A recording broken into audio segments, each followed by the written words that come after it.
jumpa lagi sama Aufa dan Ulan. Oke, kita ada di PAU episode ke-5.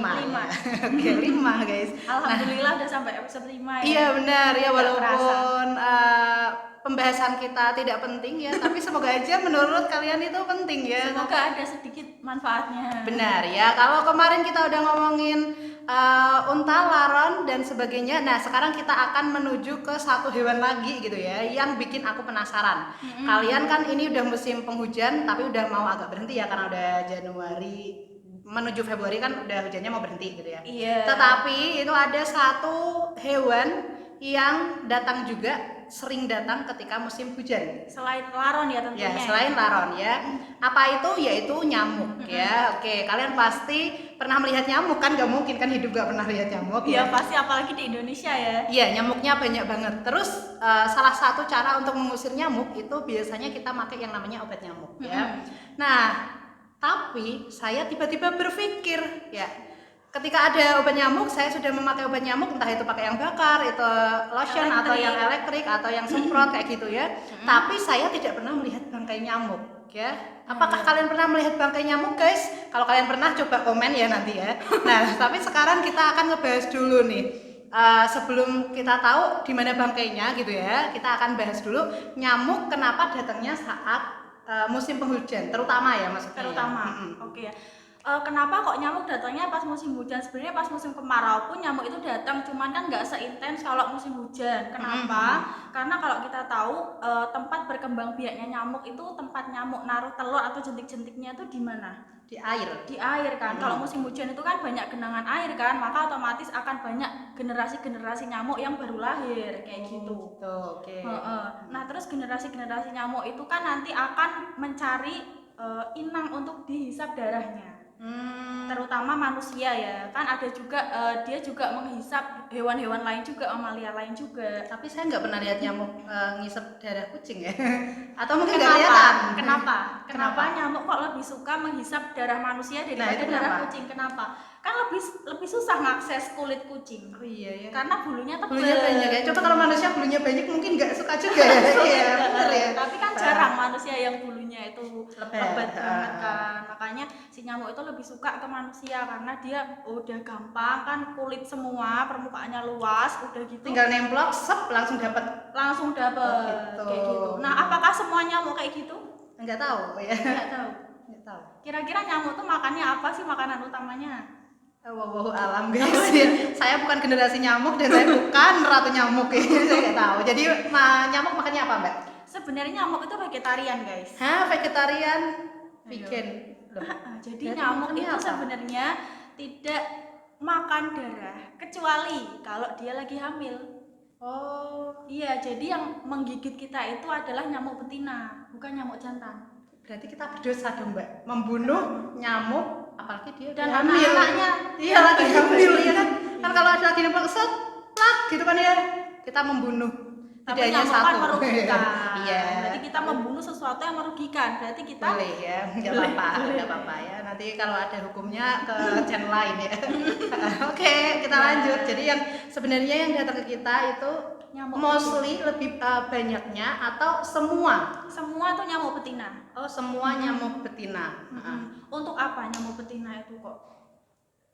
Mungkin buat makan anaknya. Iya. Anaknya makannya darah. Padahal darah bapaknya enggak. enggak. Darah itu kan kayak protein. Kan kayak manusia misalnya kan, kita kan bisa juga makan protein dari tempe, tapi kita juga butuh protein lain yang esensial yang banyak ditemukan di kayak daging merah, di ikan, di susu dan sebagainya itu kan. Nah, kandungan protein di darah itu kan tinggi. Sedangkan kalau pas nyamuk betina itu ada telur di perutnya, itu kan butuh protein yang tinggi, makanya dia makan darah, nyedot darah. Oh, gitu. Jadi intinya yang minum darah sebenarnya itu bukan konsumsi utama ya. Cuma ketika hamil mendesak. butuh protein, butuh gizi yang tinggi untuk anak-anaknya. Akhirnya mau nggak mau ibunya ini berpergian mencari darah. Betul. Itu ya.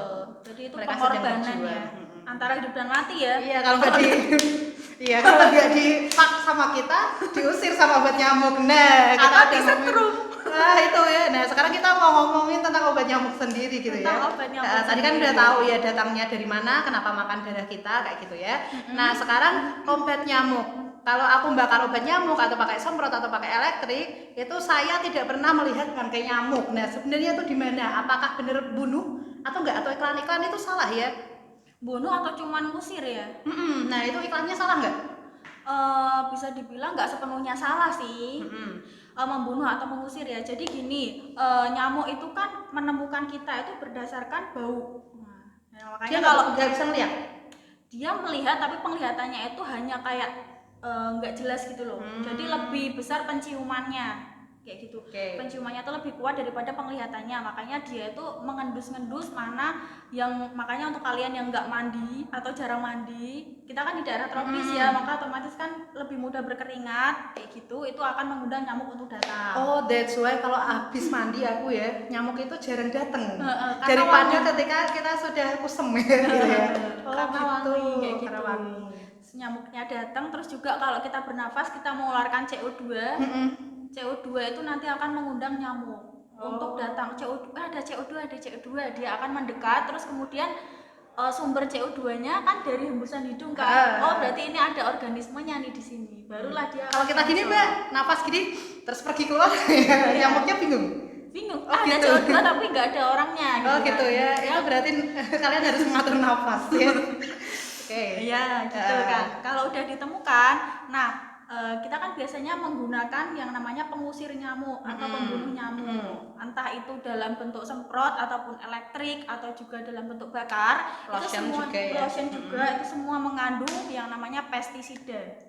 Pestisida. Sama kayak yang di itu, di pertanian itu. Iya, pestisida atau lebih khususnya insektisida ya, karena dia kan membasmi insekta atau serangga kan. Nah, insektisida itu kan Nyamuk itu insek ya berarti. nyamuk itu insekta atau serangga kan. Nah, insektisidanya itu salah satunya jenisnya organofosfat sama Dan nggak tahu ya apa yang organofosfat sama karbamat. Oh, karbamat. Oke, udah inget guys, karbamat sama organofosfat ya. Oke. Organofosfat dan karbamat itu dia mempengaruhi sarafnya si nyamuk kayak gitu.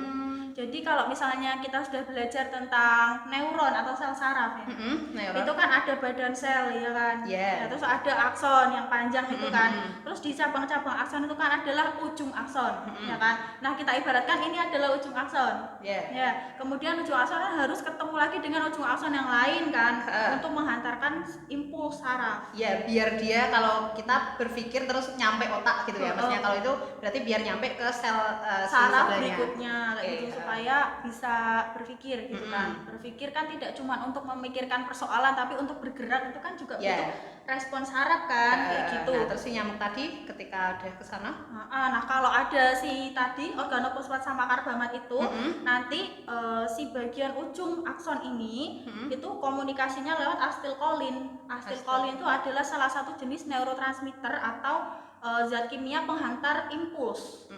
Zat kimia penghantar rangsang, kan ini ada gap kan. Nah untuk menghantarkan antar gap ini butuh asetilkolin. Nah asetilkolin itu ada di setiap ujung-ujung ini. Nanti dia harus melompat. Nah untuk melompatnya itu harus dikatalis oleh enzim. Oke, dikatalis sama enzim. Namanya enzim asetilkolin esterase. Oke. Asetilkolin ya susah gitu ya. Asetilkolin esterase atau kita sebut AC gitu ya. Asetilkolin esterase AC. Nah, AC ini dihambat oleh si tadi. Oh, jadi organofosfat sama karbamatnya itu menghambat enzimnya buat tidak menyalurkan tadi ya asetilkolin. Jadi asetilkolinnya itu menumpuk di salah satu ujung akson. Kita sebut sebagai presinap. Ini kan posinap, ini presinap. Jadi sebelum sinap. Jadi dia kehambat, ke distrak, terus habis itu cuma di presinap doang. Nggak nyampe sana. Nah, setelah menumpuk apa yang terjadi? Menumpuk itu menimbulkan kayak linglung, pusing, bisa pingsan, ya kan? Kalau di manusia itu bisa terjadi mual, kemudian kram, kaku otot, pusing, terus kemudian muntah kayak gitu-gitu. Nyamuk muntah, saya pengen Nah. lihat guys. Nah itu bisa, kalau konsentrasinya tinggi bisa membunuh nyamuk ya. Mm-mm. Kalau konsentrasinya rendah bisa membuat nyamuk itu pingsan kayak gitu. Kalau pingsan kita kan bisa lihat berarti. Kalau Gitu. mungkin dia udah kerasa agak pusing atau puyeng, dia kan bisa melipir ke tempat lain. Oh gitu. Atau pindah gitu ya. Tapi kalau udah terlanjur di situ ya dia bisa mati di situ. Mungkin enggak langsung matinya atau kita tidak bisa melihat bangkainya itu ya karena dalam perjalanan menuju saraf yang prosimat tadi benar namanya?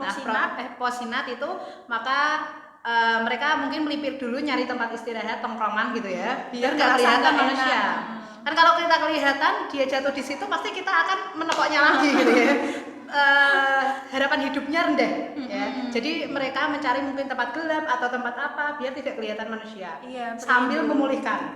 Sambil gitu. memulihkan. Kalau masih selamat ya, kalau enggak ya udah Mati di situ. Nanti Bisa ya. dimakan sama semut, cicak, laron, juga kan kayak gitu. cicak, Oh, tokek. Oke. Itulah kenapa kita tidak bisa melihat bangkai nyamuk gitu ya. Karena dia bisa kabur dulu ternyata. Oke, sebelum kita akhirin aku masih mau tanya lagi. Di iklan itu biasanya ada kayak gini. Geranium nyamuk tidak suka. Daun serai nyamuk tidak suka. Terus ada daun jeruk Daun apa? jeruk juga. Daun jeruk terus kulit jeruk nyamuk juga tidak suka. Nah, Lavender juga. kenapa tidak suka?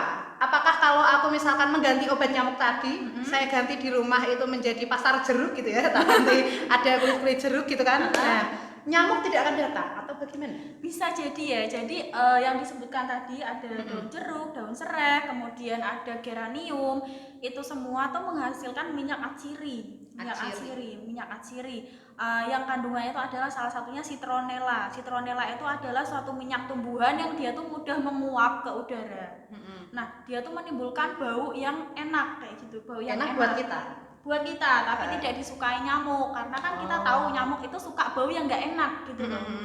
Makanya berarti kalau nggak mandi itu baunya nggak enak ya guys. Bau nggak enak. Apalagi bahkan suka nyamuk. Bahkan minyak kayu putih juga bisa.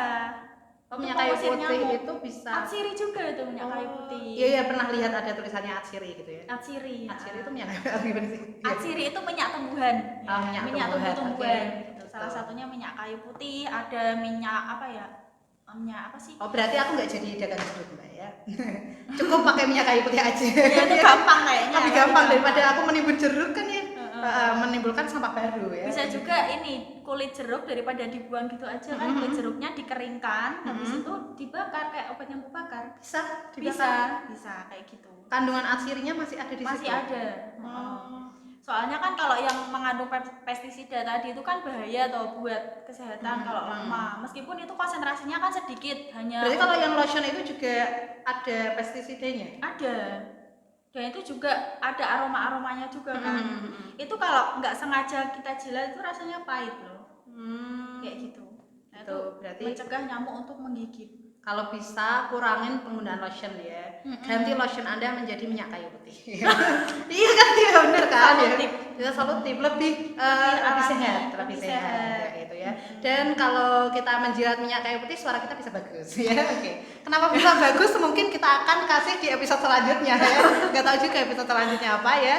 Kita udah ya akhirnya ya, jadi nyamuk bisa kebunuh sama obat nyamuk dan bangkainya bisa jadi enggak kita lihat karena mungkin sebelum mati dia udah pindah tempat. Terus kalau meninggal bisa aja dimakan sama serangga yang lain, hewan yang lain kayak gitu ya, predator lain kayak gitu.